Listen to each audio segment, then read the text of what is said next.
বড় সুখবর সরকারি চাকুরিজীবীদের জন্য।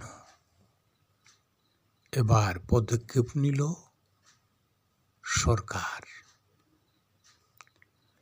MT news 24 desk.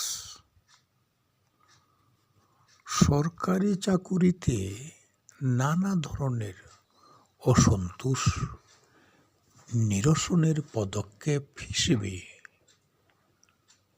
কমিশন গঠন করবে অন্তর্বর্তী সরকার।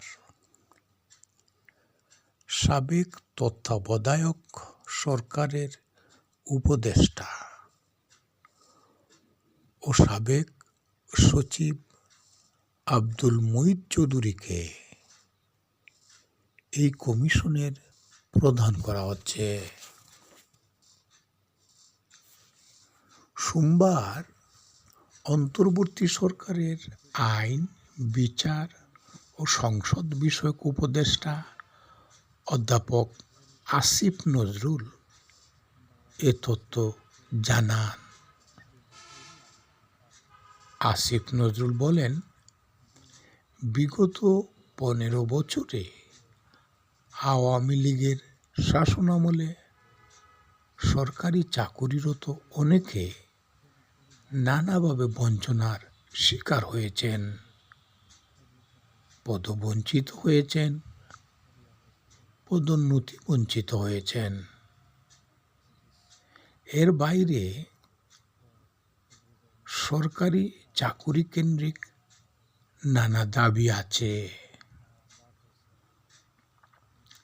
সবকিছু পর্যালোচনা করে এই কমিশন সরকারের কাছে সুপারিশ জমা দেবে। সরকার নিজের সামর্থ্য অনুযায়ী এবং সহমর্মিতার সঙ্গে সুপারিশগুলো বিবেচনা করবে।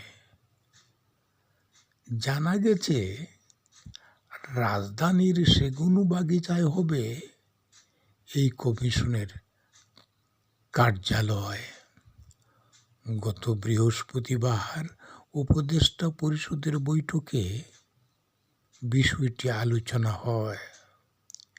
এরপর আব্দুল মুঈদ চৌধুরীর সঙ্গে যোগাযোগ করা হলে তিনি কমিশনের প্রধান হতে রাজি হন।